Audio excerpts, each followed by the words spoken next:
And we are live. We are live. Thank you, everyone, for tuning in for the next installment of Meet the Leaders. We'll be getting started right at 3 o'clock, so you have a few seconds to share this with your friends, family, colleagues. Let them all know that Meet the Leaders is going live today, and a special edition of Meet the Leaders will be featuring Captain Mark Kelly, candidate for U.S. Senate. This is a very special Meet the Leaders for us. It's typically been once a month, but we definitely wanted to give voters, community members opportunity to meet one of the candidates running for Senate, and hopefully we'll be able to bring more candidates to the forefront in the coming days and weeks. Again, we'll be getting started right at 3 o'clock. So if you are tuning in, please like, comment, share. Let the world know that you are with us today. We want as many of our friends and family and contacts to join us in this program. We're all set to start at 3 o'clock, so we'll be getting started in just a few moments. Jerry, can you speak up a little bit? Absolutely. So we'll be getting started right at 3 o'clock. In the meantime, like, comment, share, let the world know that you are with us. We want as many people a part of this broadcast as possible. We're just about 3 weeks away from Election Day. This, for many, is the first opportunity that they can get to hear directly from one of our senatorial candidates, Captain Mark Kelly. And we'll get started in just a few moments. Again, like, comment, share. Tell us where you are. Shasta, welcome for joining us. Rashonda, welcome for joining us. Please comment. Let us know that you're with us. I'll give you a little bit of a shout out. We want you to continue getting some attention towards our program. And we'll be getting started in less than 30 seconds.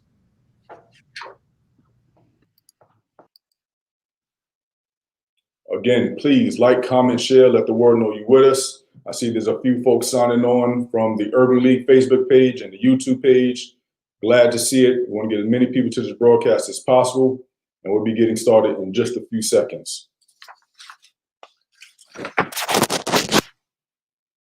Captain Mark Kelly will be joining us, candidate for U.S. Senate.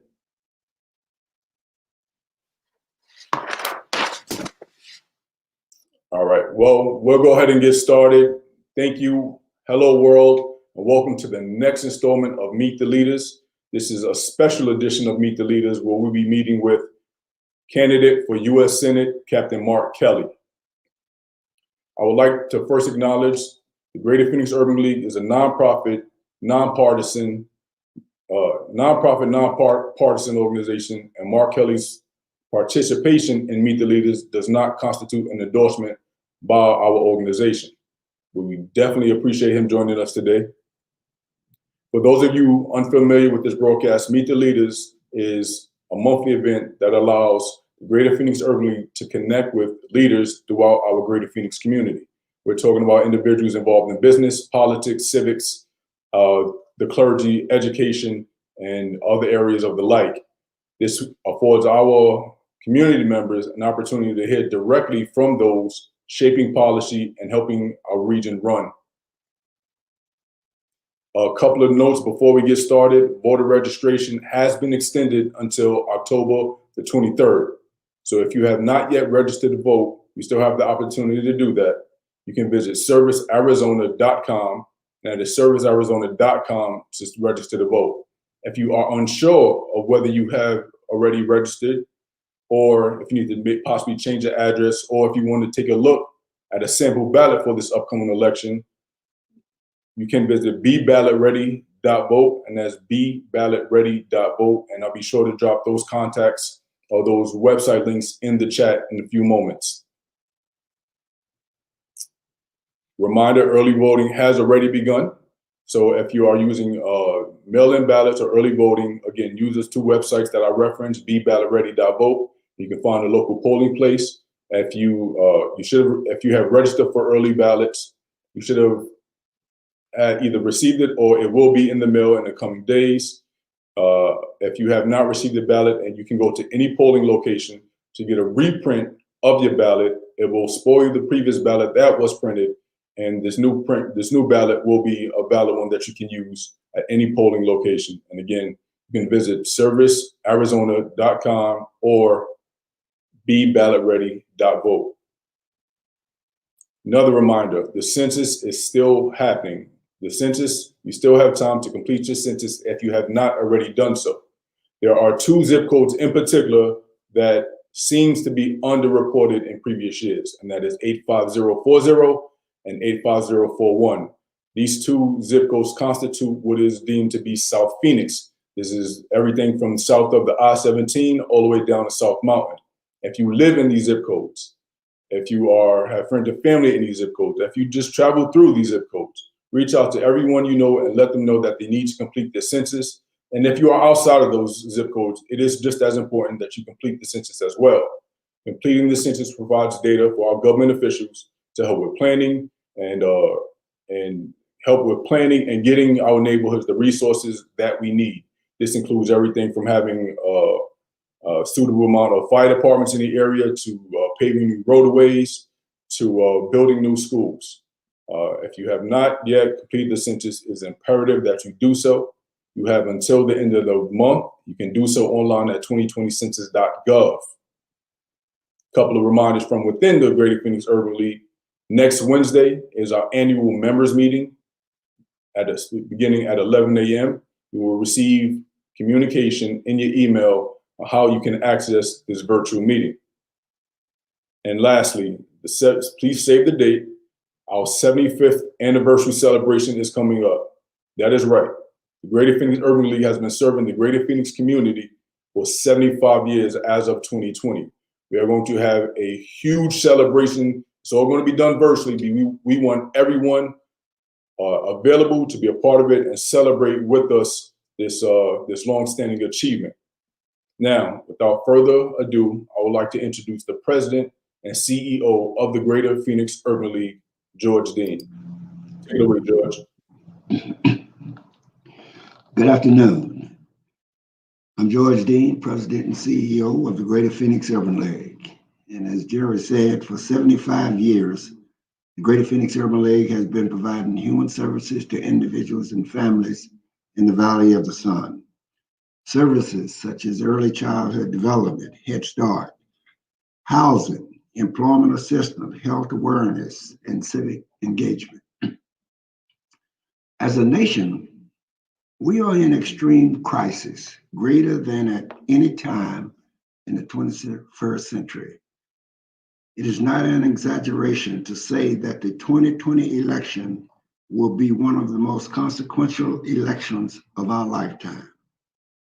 The global pandemic has revealed the continued existence of historic inequality and long-standing policies that disproportionately hit the Black and Brown communities incredibly hard.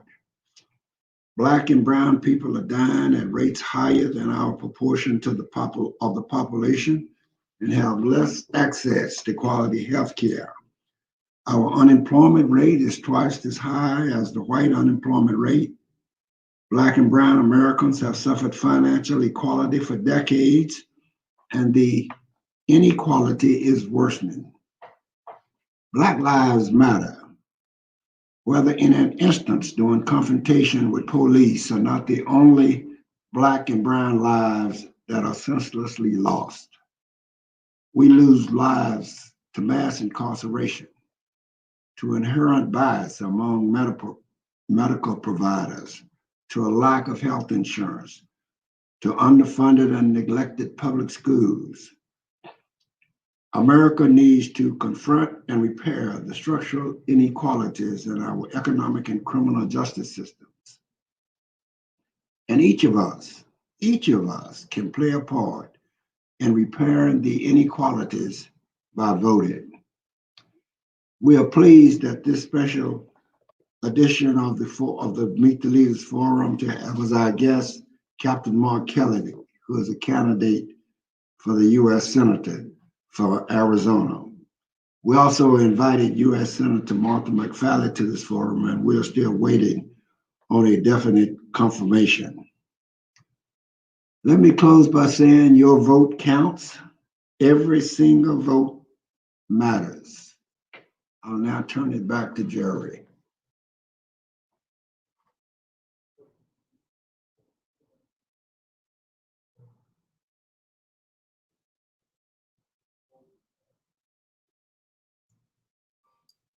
Thank you, President Dean, for your leadership over the past 28 years leading the Greater Phoenix Urban League.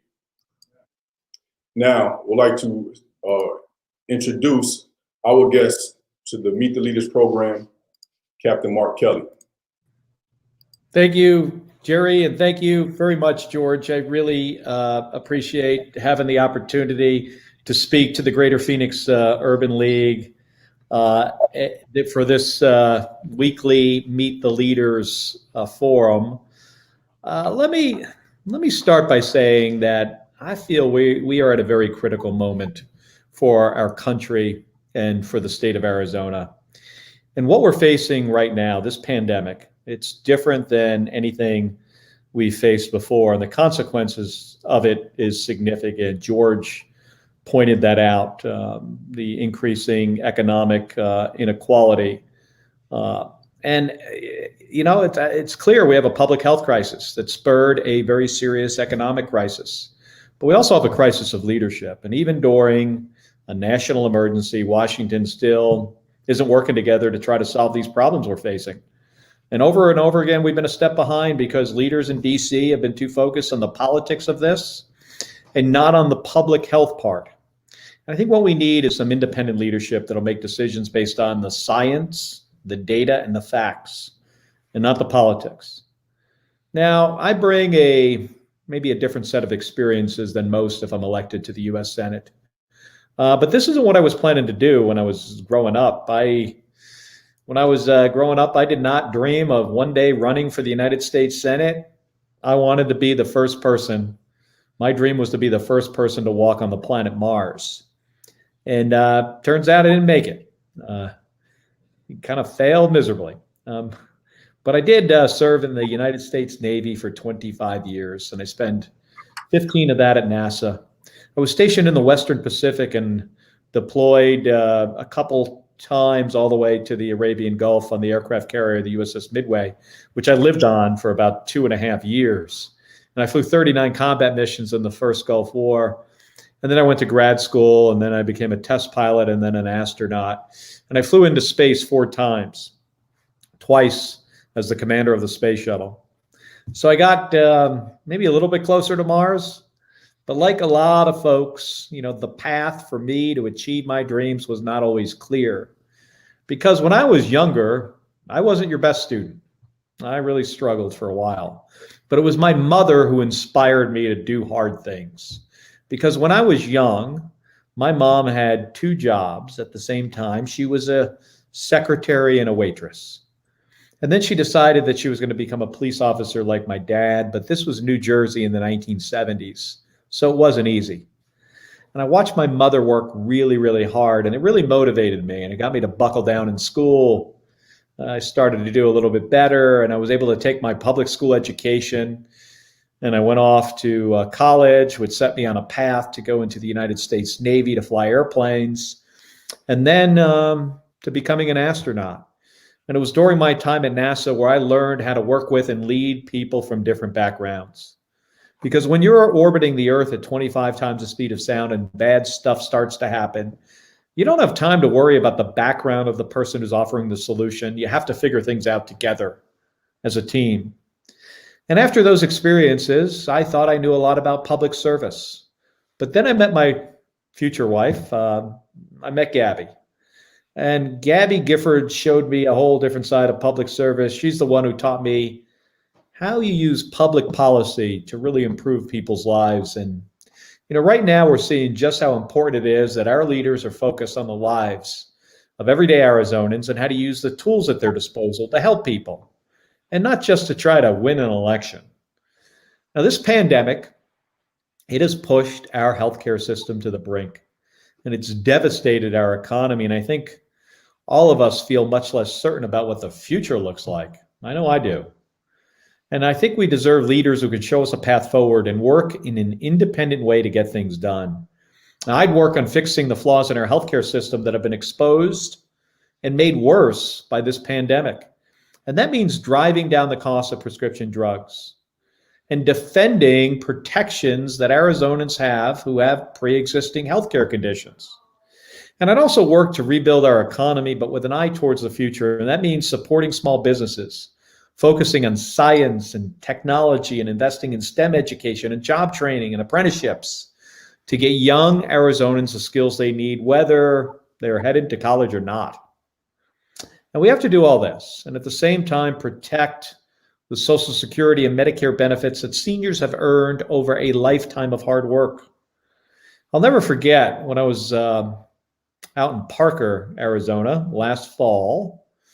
It's a small town on the western side of our state, and this older guy came up to me at a senior center to tell me his story. And he told me about it, how after retirement he and his wife had gotten by on her pension check and his Social Security check to cover their bills, but then she suddenly passed away and he was alone. And his $757 check from Social Security was his only source of income every month. And he told me how scared he was that this Social Security check was going to get smaller or go away entirely, and what that would mean for him. He told me he might wind up homeless. I'll tell you one thing. I'm not going to let politicians in Washington, D.C. take advantage of a crisis like what we are facing right now with rising debt to break their promises to Arizona seniors, like that guy I met in Parker.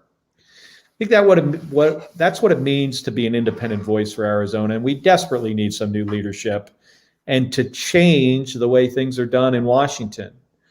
Now, one of the things that makes my campaign unique is I don't take any, not unique, but maybe different than my opponent, is I don't take any corporate PAC money.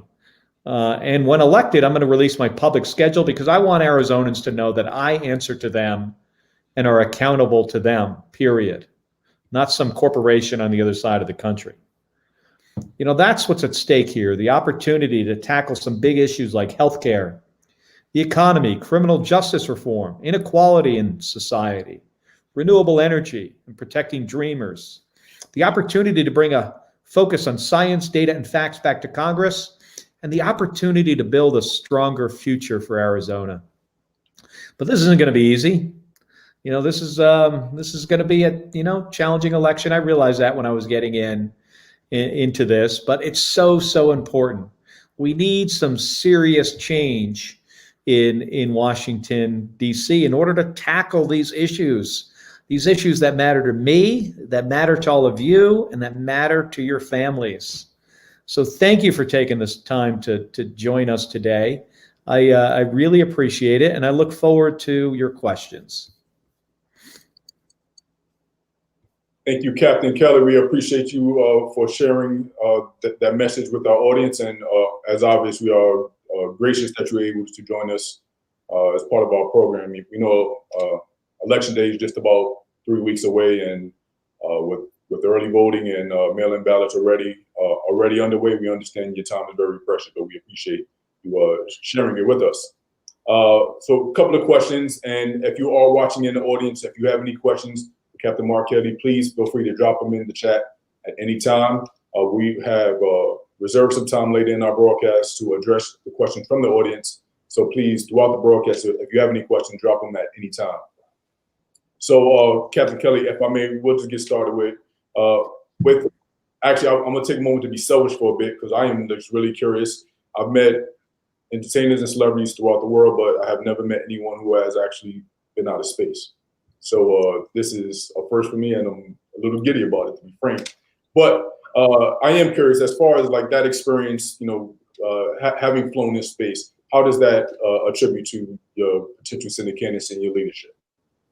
Well, I think this is interesting that, there's a couple aspects to it. I think there's one side of it is trying to build a team to accomplish something hard. That's a U.S. Senate race, an effective team.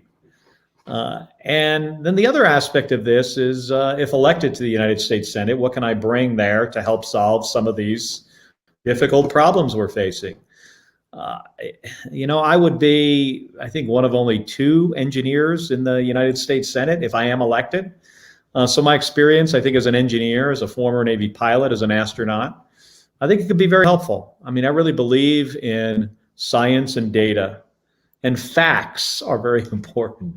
So I believe in these things, the science and the data behind things when making decisions about issues. I don't care so much about the politics. and I flew in combat 39 times. I flew into space 4 times. And I always realized that when you're doing hard things, it takes teamwork. Never once did I do one of those things by myself. But it was at NASA where I really learned a lot about leadership, because I was the pilot of the space shuttle for a couple flights, and then I was the commander. When you have to build this diverse team, in our cases, I've always flown with folks from different countries too, aboard the space shuttle and aboard the International Space Station. And we're always trying to accomplish a larger mission. And at NASA, it is really always about the mission. It's not about politics. It's about, you have a problem you're trying to solve, and you set some goals and you bring people together. So I think I could bring that experience to Washington and help solve some of these problems.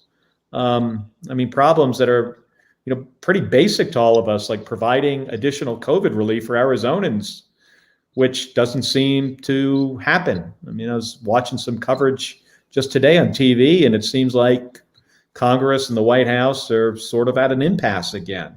They won't work together because the politics of the situation often becomes the more important thing.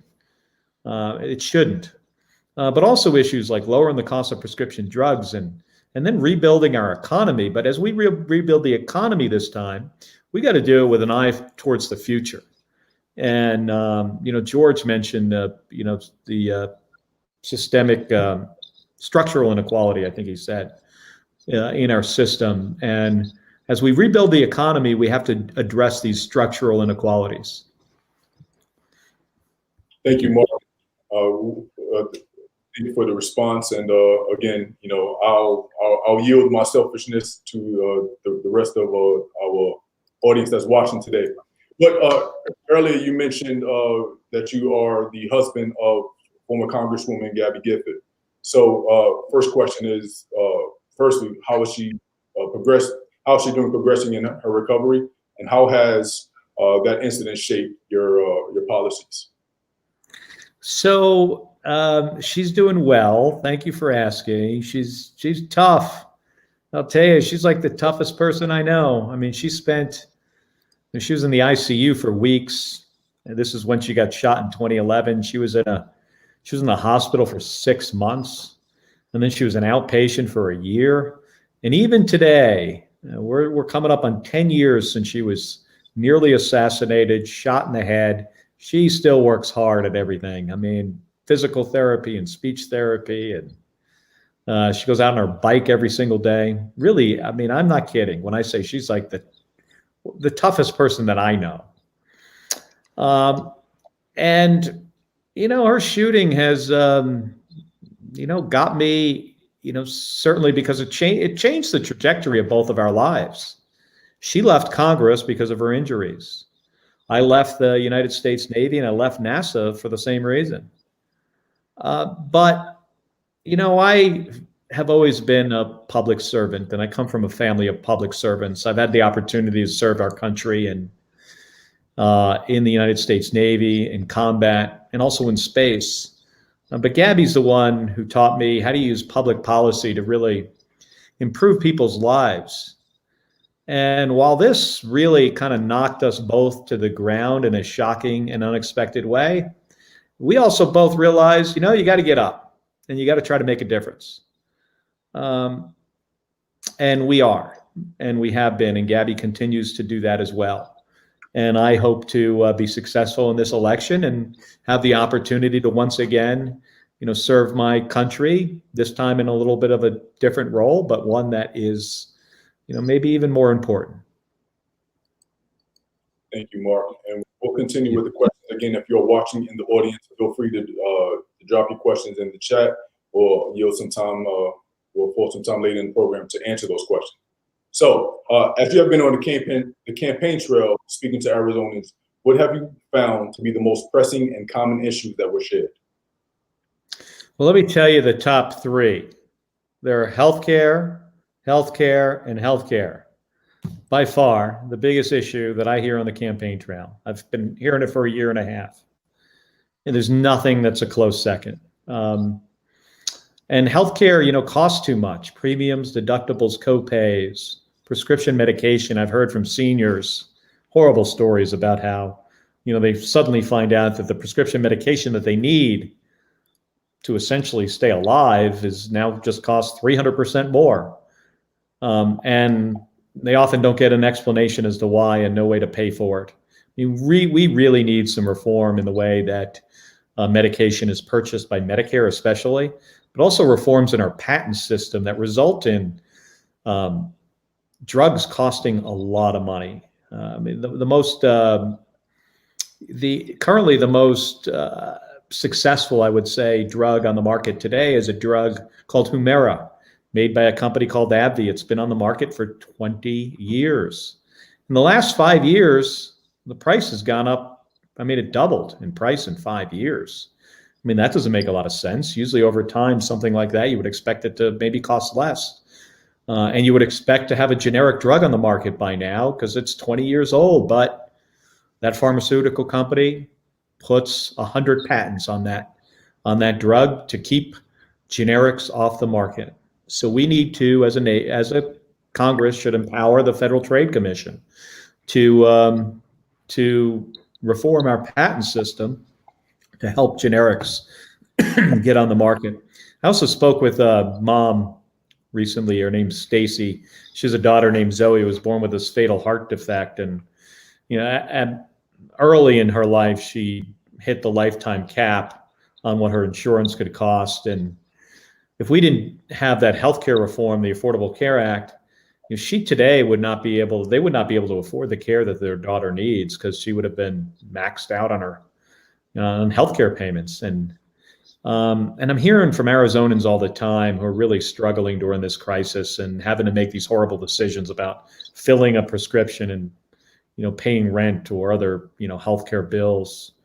Hundreds of thousands of Arizonans have lost their jobs through no fault of their own, and a lot have lost their healthcare because of this. So, Washington has, I think, failed Arizona and failed the other 49 states on this issue of healthcare. We have to do better, but we also have to make sure we protect those protections we have for people with pre-existing conditions. Thank you, Mark. And just to follow up. I'm sorry, we're hearing an echo. I don't hear an echo, but Jerry, you seem to be cutting out a little bit, but I think you can go ahead. I can hear you. Okay. So what is your outlook? No action is taken. What is your outlook on the state of healthcare states, particularly as it relates to conditions?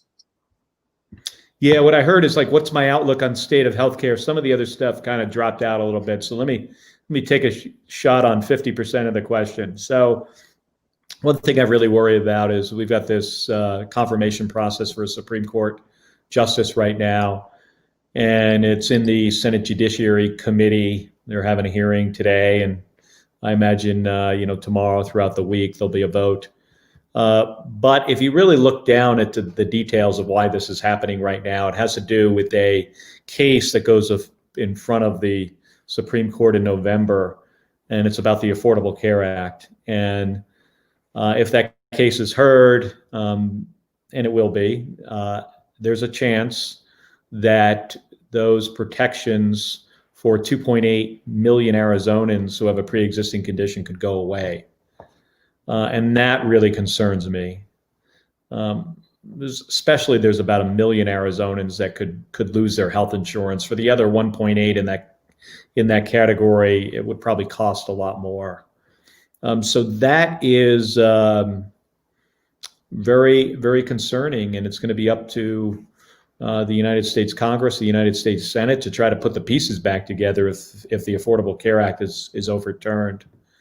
And then, we also have to tackle the price, the premiums and deductibles issue. And like I mentioned, prescription medication. I think folks should be able to pay a premium to buy into Medicare at a certain age, maybe 50 to 55 years old. That would take them out of the risk pool and potentially lower the cost of healthcare for other folks that are buying it. And I also think we should have a public option where it makes sense. There are places on the Affordable Care Act exchange where there's no competition, where there might be just one provider. Public option could do that, could drive down premiums and deductibles with that added competition. So there are other things we should fix with the Affordable Care Act. There are other issues with it. But getting rid of it entirely and getting rid of those protections that 2.8 million Arizonans currently have, or, in your future, you might not have a pre-existing condition now, but, you could get coronavirus, and that could mean that you're going to have a lifetime of a pre-existing condition. Situation we're facing today, we can't take those protections away.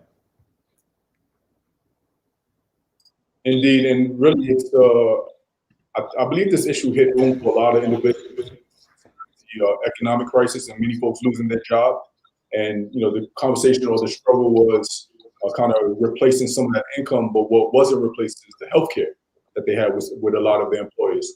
That's really one of the unfortunate, yet another unfortunate circumstance of this pandemic.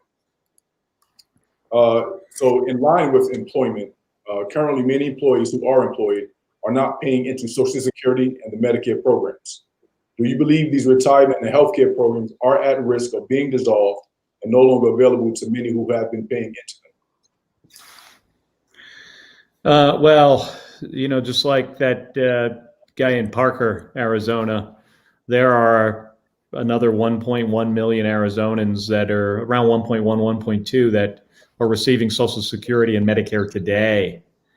And as a country, we made a promise to American workers that as long as they paid into Social Security over the course of their lives, we'd protect these benefits and we'd provide them health care with Medicare.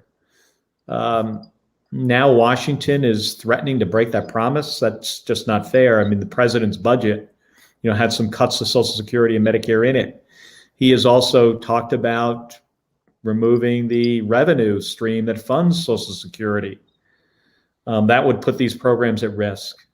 These benefits are the difference between a secure retirement and living in poverty, and I think the estimate is for half of seniors. So I'm going to protect that guy in Parker and the other 1.1 million Arizonans who are in this similar situation. And all of us will be there someday, right? Social Security and Medicare benefits were a promise that was made for a lifetime of hard work. And we can't cut those benefits. And I also oppose plans to privatize, Social Security or risk it in the stock market. I don't think that would have a very positive outcome for our country. Thank you, Mark. You mentioned early in the broadcast that you've attended public school since, I believe, kindergarten up and through until you entered the Naval Academy. And I guess that would still constitute as public education, right? Arizona continually ranks towards the bottom among the 50 states in terms of public education. What can be done to better prepare Arizonans for this rapidly changing economy? Well, just full disclosure, I did not go to the Naval Academy. I would have liked to. I went to the U.S. Merchant Marine Academy. But it's a federal service academy, and I am the product of a public education, a good public education, elementary school, all the way through college. I don't think that the promise of our country should be that your race or your zip code determines, whether you can get a good public education. Shouldn't be that way. But unfortunately, in many areas it is. I feel every American deserves to have access to quality public schools. And you're right about where Arizona falls. We're 45th in the country in teacher pay, and I think we're 47th in per pupil spending. That's almost at the bottom.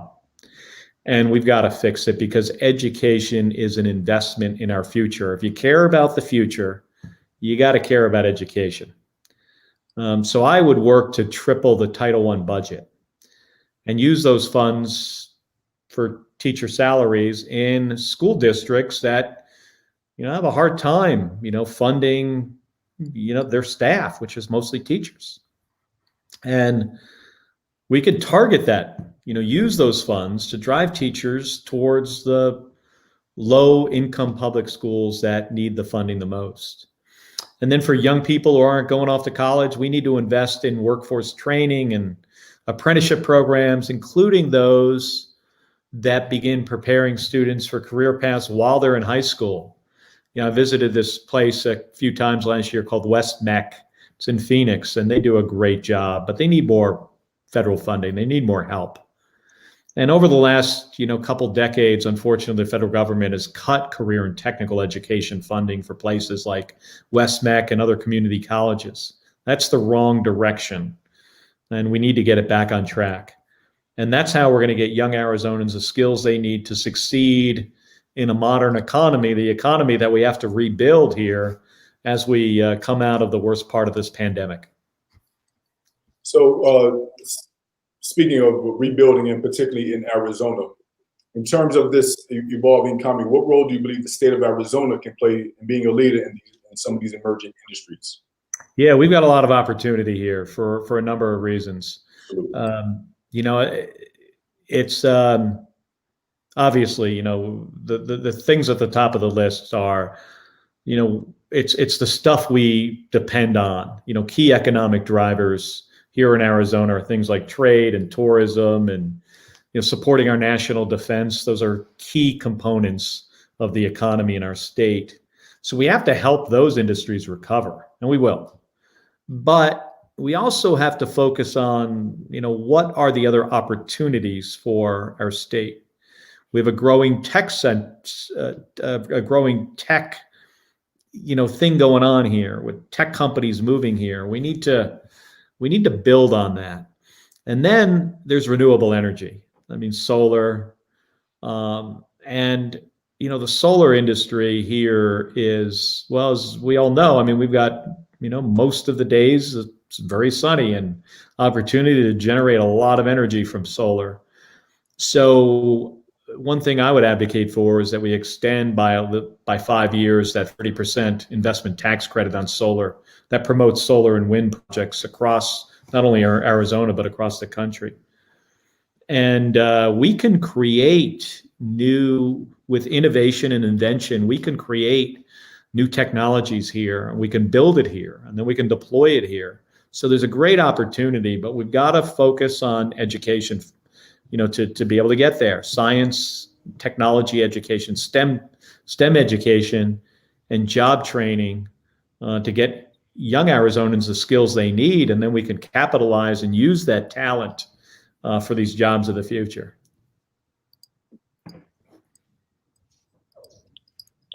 Thank you, Mark. Now, so I'm sorry, another reminder, if you got any questions, continue to drop them in the chat. We'll be getting to them in just a few moments. I just wanted to take a moment to apologize for misstating the school that you went to. I'm a graduate. Oh, it's okay. I'm a graduate of Virginia State University. And if anyone, mistaken me, said I graduated from Union, it would, it sit with me for a while. So my apologies. Happy to correct it. So what role or opportunities do you foresee that the Urban League can play in facilitating the upskilling of our community members to meet the needs of a future economy that you just envisioned? Well, you guys are really good at this stuff. So, and we've got tens of thousands of Arizonans, hundreds of thousands that have lost their jobs through no fault of their own. And we got to make sure we don't leave people behind. So that means making sure that Arizonans have access to, workforce development programs so they can get further along in their careers. And I think the work that the Urban League does to support community members in finding these good paying jobs is critical to rebuilding Arizona's economy when we get out of this crisis. So thank you for doing that. I think that stuff that you do so well, is just needed now more than ever. So please continue to do it. So I will take the opportunity to plug the Economic Empowerment Department, which I am the director of. It includes a workforce development program. So if anyone is out there watching, listening, and interested in gaining employment or new employment, you can visit gphxul.org/jobs, or just send us a message, join our mailing list. We have opportunities rolling out. They're posted on Instagram, Facebook, LinkedIn. We have opportunities. We have the contacts. Just stay tuned and be sure to take advantage of the opportunities once we communicate them with you. So next question, if I may.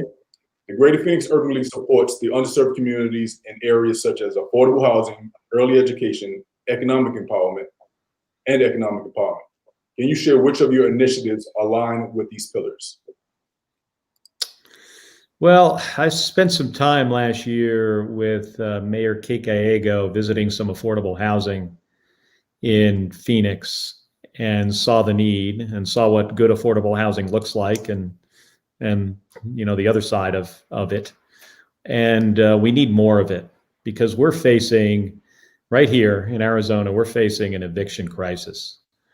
Phoenix evictions are, rising rapidly, even though we have a state moratorium on evictions.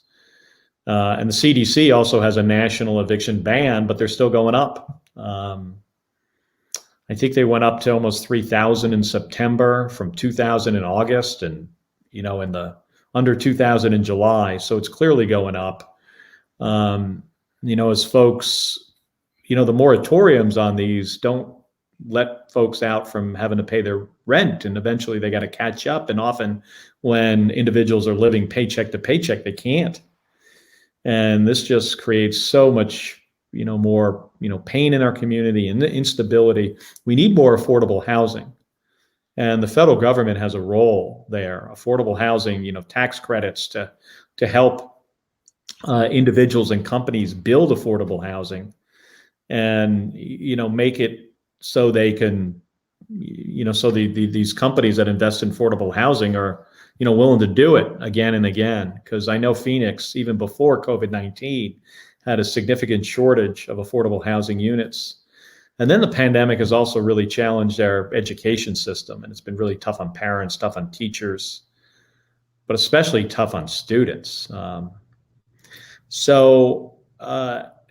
got to focus on giving school districts the resources they need to educate kids and let them make, decisions on what is the best way to do that. But, for a lot of families, the shift to virtual learning has been really difficult. There's a digital divide out there that a lot of families don't have access to the internet and technology. And to be able to, it could be somewhat complicated to be able to do online school. You not only need a broadband connection, but you also need a laptop. And there are kids that just don't have that, or some computer. So the federal government needs to be stepping up to providing the resources to these schools so they can conduct virtual learning when necessary, and then the in-person learning safely. And then, we've got to focus, you guys focus on this early education. And I think it's so important. Universal pre-K for 3 and 4-year-olds would be a great thing for our state.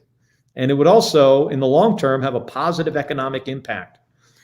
So let's get to work on this. We got election ahead of us, but after we come out the other side, I'm looking forward to working with you guys at the Urban League to come up with some solutions that are going to work for our state.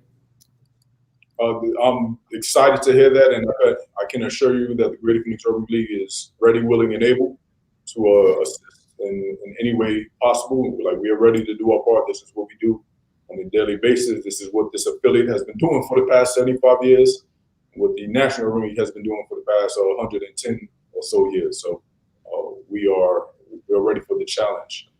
To everyone in the audience, feel free to continue dropping the questions in the comments. We're actually going to start taking questions now.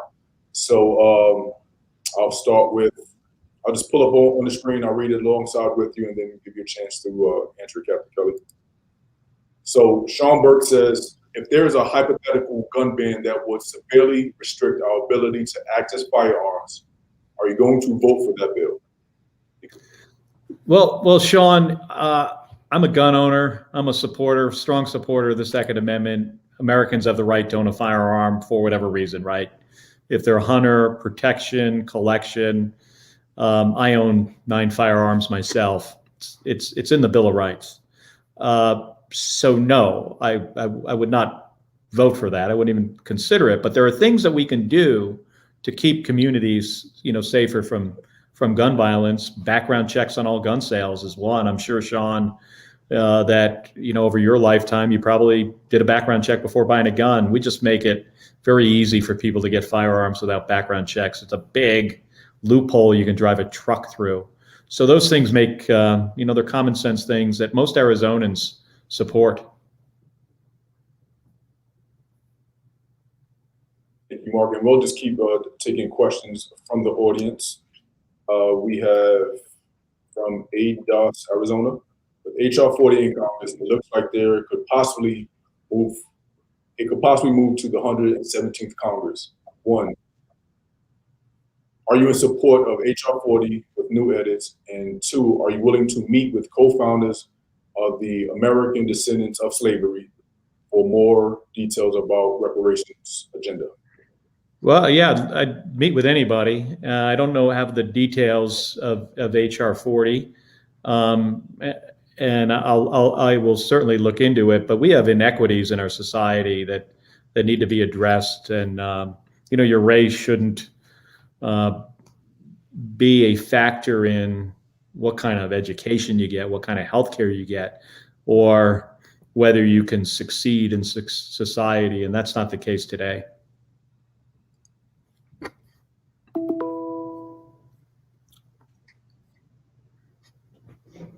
Sorry about that, Mark. This new wave of technology and got to multitask sometimes. I have a question that came in, but I'll post it myself. And this comes from Simeon Amuz-Uligbo, who is the Leadership Development Chair for the Greater Phoenix Urban League Young Professionals. It's one of our auxiliary organizations of young professionals who are taking a leadership role in our community. And the question is, what are your thoughts regarding the future of nuclear energy as a resolution to providing cleaner energy? Well, the Palo Verde nuclear plant we have here is a key part of our energy infrastructure in the state of Arizona, and it's necessary. And I look at nuclear as it's clean energy. It's not adding more carbon to the atmosphere, which is, we're going to address the issue of climate change. We've got to flatten that curve on the amount of carbon we're putting in the atmosphere. So nuclear is part of that, and it's the role of the federal government to make sure if we start moving towards more nuclear power, because the one thing you got to understand about solar, and I think people get this, is if the sun's not shining, you got to have another option, and that's basic on average about 10, 12 hours a day. You don't have sunlight, so you have to be able to store the energy, which is sometimes challenging with batteries. There's other ways to store energy. You could have pumped hydroelectric and other ways to do it. So pumped hydro, batteries, but you also need a surge capacity, and Palo Verde provides that, for Arizona. So it is one part of the clean energy plan that our nation really needs. Thank you, Mark. So we know you've only been able to, had a limited amount of time that you were able to join us. So for those of the audience who continue to have questions or would like to reach out, possibly to kind of learn more or get answers to some of the questions that we did not have the opportunity to answer, I will kind of yield the floor to you to close and kind of share some information of how they can contact you and continue to follow your campaign. Yeah. Following the campaign, that's pretty easy. Our website is just my name, markkelly.com, or our volunteer website is at missionforarizona.com/volunteer. If you want to help, if you have your ballot, let me just remind folks, elections are so important. And if you have a mail-in ballot, regardless of who you're voting for, whether you're voting for me or Senator McSally, fill it out and send it in. It's the thing that makes our democracy work, and we're seeing high voter turnout. I trust the system. It's secure, it's safe, voting by mail or voting in person. So get those ballots in. And if you're looking to help somewhere on a campaign, we still need more volunteers. So please reach out. And thanks for taking the time. These are incredibly important issues. I think our country is at a serious place, and we've got to make some smart decisions going forward to kind of get us right, to get us back on track. I also do believe, I really believe this, that there is no country on the planet that is good at solving hard problems. We're really, really good at it. We just have to be willing to work together as a team. So thank you, Jerry. Thank you, George. Thank you, everybody, for joining today. Really appreciate having the opportunity to speak with all of you. Thank you again, Captain Kelly, and good luck on the campaign trail, and good luck in these, I would say upcoming election, but ongoing elections, since our early voting and mail-in ballots have already started. So thank you for your time. We greatly appreciate you sharing it with us. Thank you. Thank you, Jerry. Thank you again. Can't thank Captain Mark Kelly enough, candidate for U.S. Senate. And as President Dean mentioned early in the broadcast, we have extended an invitation to Senator McSally. We are still pending confirmation that she will be able to join. She will be able to join us in the upcoming installment of Meet the Leaders. Before I pass the floor back to President Dean to give us some closing remarks, just wanted to hit home a couple of points. Registration in Arizona still open. We have until October the 23rd. You can visit servicearizona.com to register to vote. You can visit beballotready.vote to find out who is on your ballot, to make sure that you are indeed registered to vote. You can also still request to be added to the early voter roll.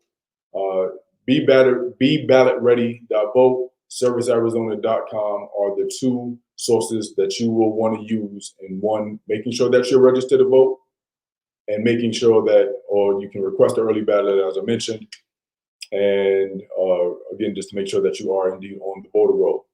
With that being said, I would like to hand the floor back over to the President and CEO of the Greater Phoenix Urban League, President George Dean.